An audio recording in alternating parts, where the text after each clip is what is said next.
Dutch, the master collection. DMC Stetson hat with a Mac on my press. I'm on my Queens and why. Before the MPC 60,000 became the industry standard, and before Golden Age producers redefined sampling laws, the 1980s hip-hop production scene was packed with innovative beatmakers and engineers who transformed drum machines and turntables into instruments of cultural revolution. They created the sonic blueprint that changed music history forever, moved millions of records worldwide, and built the foundation every modern producer still follows today.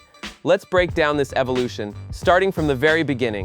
1980 to 1981 marked the foundational period where hip-hop production was still finding its voice. The earliest hip-hop records relied heavily on live bands recreating disco and funk breaks. When the Sugar Hill Gang dropped Rapper's Delight in 1979, the backing track featured session musicians replaying Chick's Good Times. This approach dominated the early commercial hip-hop sound. Producers like Sylvia Robinson at Sugar Hill Records used in-house musicians to recreate the breakbeats that DJs had been spinning at parties for years. The Roland TR-808 drum machine, released in 1980, would eventually revolutionize hip-hop, but initially it was considered too synthetic and wasn't widely adopted by hip-hop producers yet. Instead, producers focused on the disco-funk aesthetic with live drums, bass lines, and horn sections. Artists like Curtis Blow worked with producers like J.B. Moore and Robert Ford Jr., who maintained this live instrumentation approach. The production was clean, polished, and radio-friendly, but it lacked the raw energy of the park jams and block parties where hip-hop was born. 1982 brought the game-changing moment when Afrika Bambaataa and producer Arthur Baker unleashed Planet Rock. Astonished, this record fundamentally transformed hip-hop production overnight. Baker and Bambaataa built the track around the Roland TR-808 drum machine and samples from Kraftwerk's Trans-Europe Express and Numbers. The result was a futuristic, electronic sound that had never been heard in hip-hop before. The 808's booming bass drum and crisp snares created a mechanical, almost alien rhythm that perfectly matched the electro-funk aesthetic. Planet Rock reportedly sold over 600,000 copies and spawned an entire subgenre, electro hop. Suddenly, producers across New York were hunting for 808s and other drum machines. The Roland TR-808, which had been a commercial failure in the mainstream music market, found its true home in hip-hop and would become the most important drum machine in the genre's history. This period also saw producers like John Roby working with artists like C-Bank on One More Shot, further developing the electro sound with synthesizers, vocoders, and programmed drums.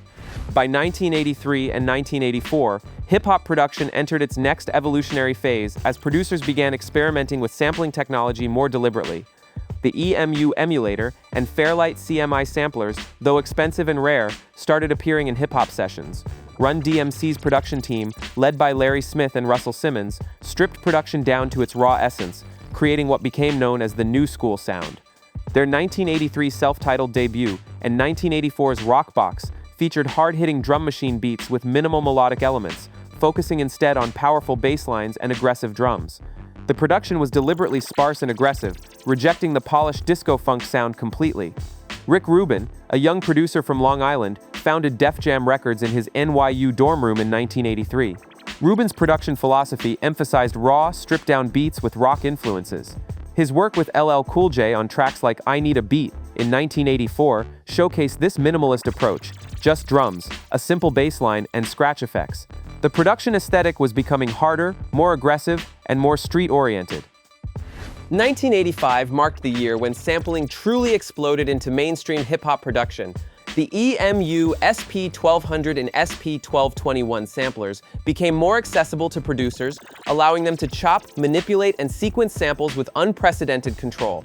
Marley Marl, working out of his Queensbridge studio, accidentally discovered how to sample drum sounds directly from records. According to legend, while working on MC Shan's Marley Marl Scratch, he accidentally triggered a snare drum sample from a record, creating a breakthrough moment. He realized he could sample any drum sound from any record and sequence it however he wanted. This technique revolutionized production instantly. Marley Marl began building beats entirely from sampled drums, creating a harder, more authentic sound than drum machines could produce. His work with the Juice Crew, including MC Shan, Roxanne Shante, and Big Daddy Kane, showcased this new sample-based approach. Meanwhile, Rick Rubin continued pushing boundaries, producing Run-DMC's King of Rock with its rock hip-hop fusion and preparing for the massive crossover success of Walk This Way in 1986. If you're loving this journey through hip-hop production history and want to explore more untold stories from the Golden Age, hit that subscribe button and turn on notifications. We're diving deep into the architects who built hip-hop from the ground up, one beat at a time.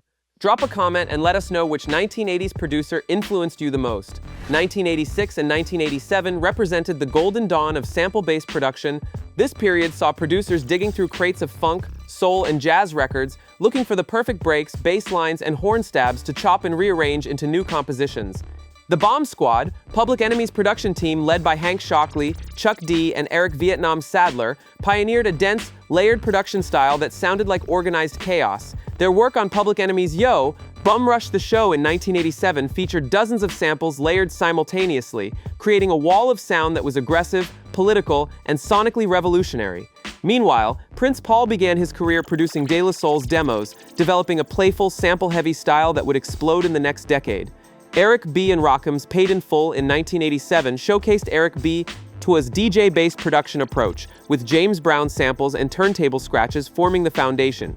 The EMU SP-1200 became the sampler of choice for hip-hop producers because of its gritty, warm sound quality and its 12-bit resolution that gave samples a distinctive crunch. Producers like Large Professor, who was coming up in the underground, embraced this machine completely. 1988 was arguably the greatest single year in hip-hop production history. The techniques and technology had matured to the point where producers were creating masterpieces consistently. DJ Premier, still with Gang Starr in their early stages, was developing his signature style of chopped jazz samples, scratched hooks, and boom-bap drums. The sampling aesthetic became more sophisticated as producers moved beyond simple loops to create complex arrangements. Pete Rock and CL Smooth began working together, with Pete Rock's sampling style emphasizing jazz and soul with heavy bass lines. Marley Marl produced some of his finest work this year, including tracks for Big Daddy Kane's Long Live the Kane, which featured immaculately chopped James Brown samples and perfectly sequenced drums.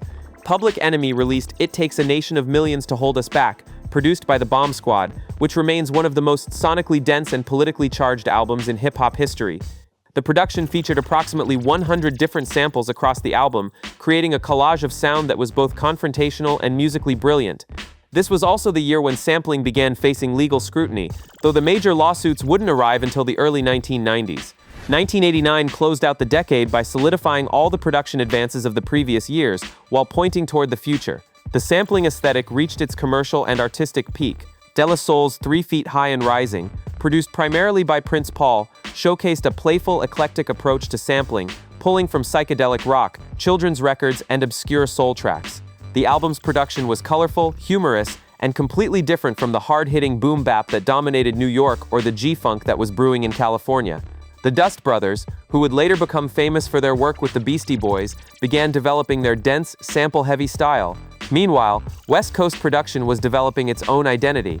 DJ Quick was crafting his signature funk-influenced sound in Compton, while Dr. Brecky, still with NWA, was beginning to experiment with the synthesizer-heavy approach that would become G-Funk in the next decade. The EMU SP-1200 remained the sampler of choice, but the Akai MPC-60 was released in 1989, designed by Roger Lynn, which would dominate the 1990s. By the end of 1989, hip-hop production had transformed from live bands playing disco breaks into a sophisticated art form where producers were recognized as artists in their own right. The technological evolution was matched by the philosophical evolution of production in the 1980s. Early in the decade, producers were often anonymous figures working behind the scenes, their names rarely appearing on album covers.